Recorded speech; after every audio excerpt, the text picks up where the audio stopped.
کہ اکثر اوقات یہ پڑھا کرو لا حول ولا قوت الا باللہ. کیا پڑھا کرو؟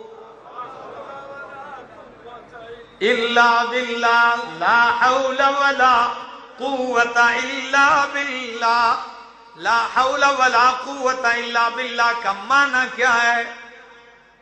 اس کی فضیلت کیا ہے؟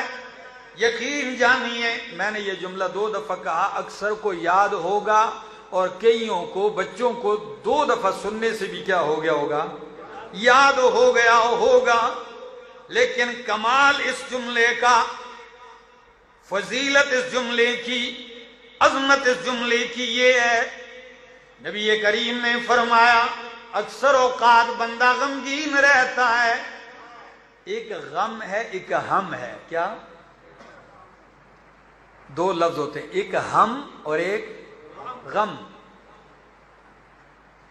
غم اس کو کہتے ہیں جو آپ کو کوئی دکھ غم پہنچے جس کا سبب معلوم ہو. بیٹا مر گیا ہے، غم آ گیا. نقصان ہو گیا، غم آ گیا. رشتہ دار مر گئے، غم آ گیا. لڑائی ہوئی، کوئی غم سبب معلوم ہو جس کا، وہ ہے غم. اور کبھی کبھی بغیر کسی وجہ کے ویسے ہی دل پہ غم آ جاتا ہے. اس کو ہم کہتے ہیں. کیا؟ عربی میں اس کو ہم کہتے ہیں، ہا میم ہم. اس کو ہم، جس کا سبب نہیں. کی بندے ہوتے ہیں بھائی آپ کو پریشان لگ رہے ہیں، کو غمگین لگ رہے، کہتے ہیں پتہ نہیں، کوئی سبب بھی مجھے معلوم نہیں، بس دل کیا ہے؟ غمگین رہتا ہے. تو اس ہم کا علاج یہ ہے، نبی کریم نے فرمایا لا حول ولا قوت الا باللہ پڑھا کرو. اللہ غم بھی دور کر دے گا، اللہ ہم بھی دور کر دے گا.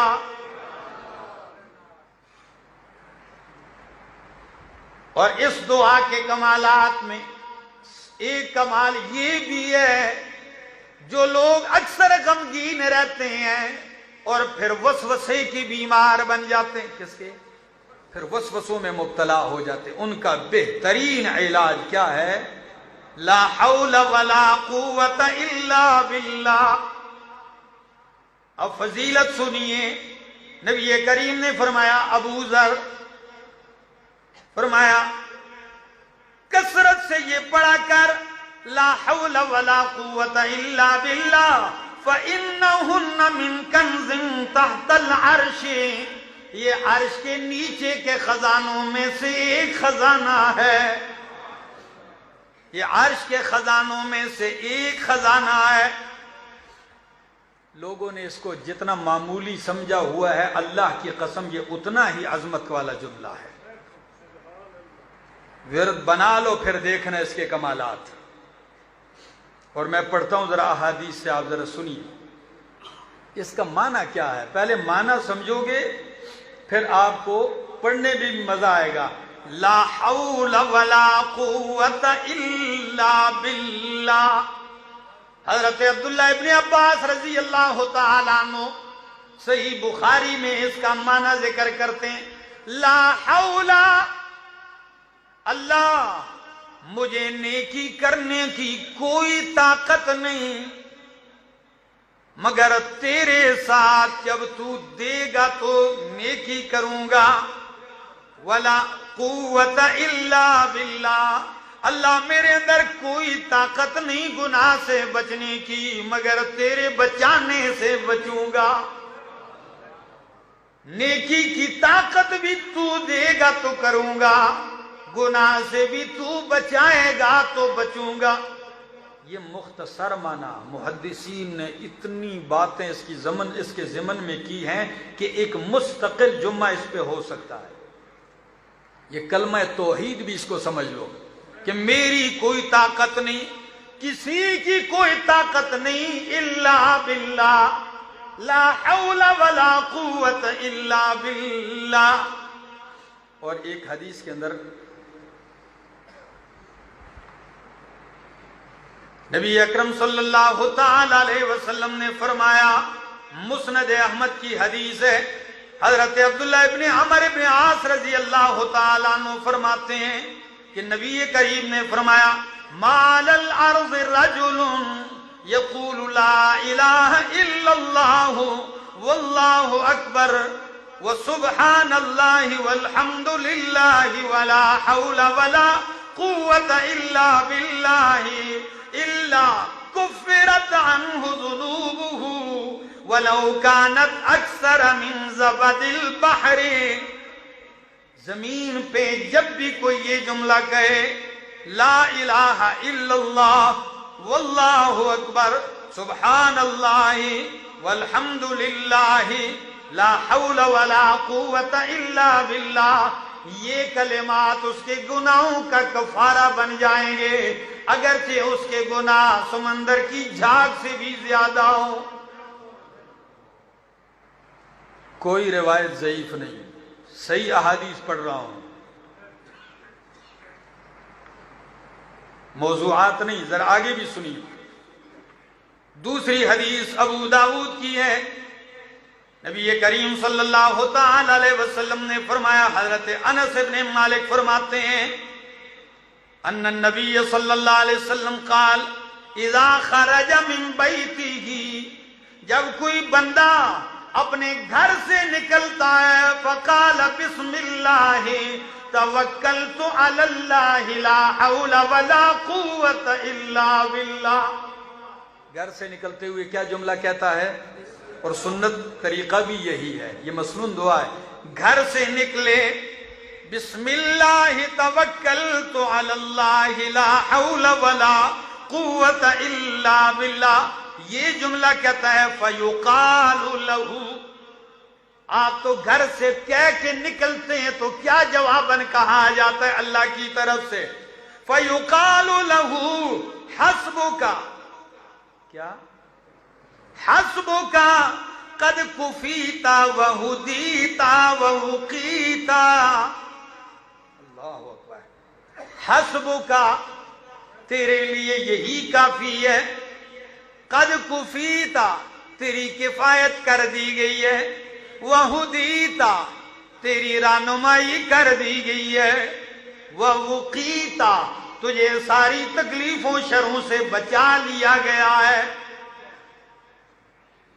خدا کے بندو روزانہ گھروں سے نکلتے ہو، دکان جا رہے ہو، تجارت کر رہے ہو، سفر پہ جا رہے ہو، ڈیوٹی پہ جا رہے ہو، اپنے گھر سے نکلتے ہو. فتنے کے اس دور میں پریشانیاں لے کے آتے ہو.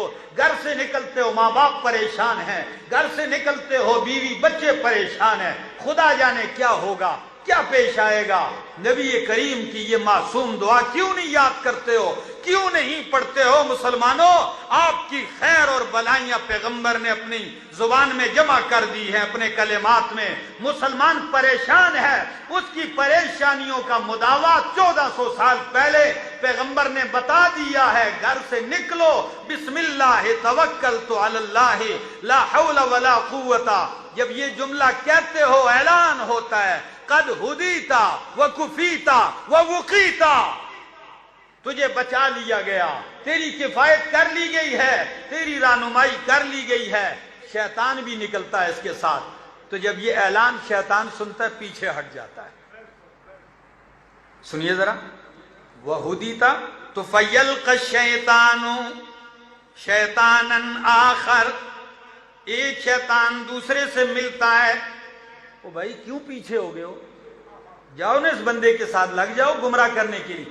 تو شیطان کہتا ہے، وہ لفظ کیا ہے نبی کریم نے جو ذکر کیے، شیطان دوسرے شیطان سے کہتا ہے فَيَقُولُ لَهُ كَيْفَ لَكَ بِرَجُلٍ قَدْ كُفِيَ وَهُدِيَ وَوُقِيَ.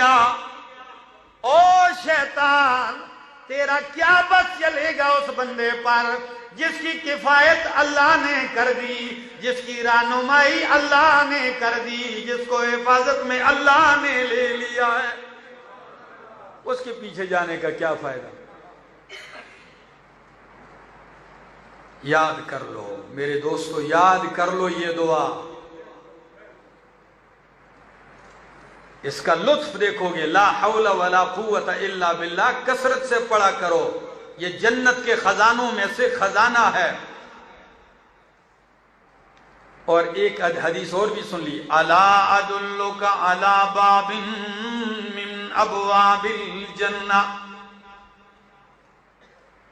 حضرت قیس بن سعد بن عبادہ فرماتے ہیں کہ ان کے باپ نے انہیں نبی کریم کی خدمت کے لیے بھیجا، میں نبی کریم کا خادم بن کے آیا، پاس رہا، میں نے 2 رکعتیں نماز پڑھی، صلیت رکعتین، بیٹھا ہوا تھا 2 رکعتیں پڑھ کر، نبی کریم پاس سے گزرے، یوں پاؤں سے مجھے ہلایا شفقت سے، میں بیٹھا ہوا تھا، یوں پاؤں مار کے فرمایا الا ادلک علی باب من ابواب الجنہ، او میرا خادم، کیا تجھے میں جنت کے دروازوں میں سے ایک دروازے کی رہنمائی نہ کر دوں؟ میں نے کہا ضرور۔ فرمایا قال لا حول ولا قوت الا باللہ، جنت کے دروازوں میں سے ایک دروازہ ہے، مسند احمد کی یہ حدیث ہے۔ کتنی احادیث سنا چکا ہوں آج کے اس ایک حدیث کی تشریح میں، یہ جملے کہا کرو، اس کا ورد اپنا لو، دنیا اور آخرت کی بھلائیاں ہیں۔ اور رات کو جب بندہ ڈر جائے، جاگ جائے اور لا حول ولا قوت الا باللہ یہ جملہ کہے، پھر اٹھ کے وضو کر لے، نماز پڑھ لے، نبی کریم صلی اللہ علیہ وسلم نے فرمایا نماز پڑھی نماز بھی قبول، جو دعا مانگے گا دعا بھی قبول ہوگی۔ کون سا جملہ ہے؟ لا حول ولا قوت الا باللہ۔ لوگوں نے اس کو مصیبت کا جملہ سمجھ لیا، فلاں مر گیا لا حول ولا قوت، او بھائی یہ اس کے لیے جو جملہ ہے وہ ہے انا للہ وانا الیہ راجعون، استرجاع کا جملہ الگ ہے۔ اس جملے کو یہ مصیبت کے لیے نہیں ہے کہ آپ کسی کو مصیبت میں مبتلا دیکھو تو اس وقت یہ پڑھو، یہ نعمتوں کو حصول کرنے کی دعا ہے، یہ اللہ کی حفظ و امان میں آنے کی دعا ہے، یہ اپنے ذمے سے اتار کر اپنے آپ کو اللہ کی سپرد کر دینے کے لیے دعا ہے۔ اللہ عمل کی توفیق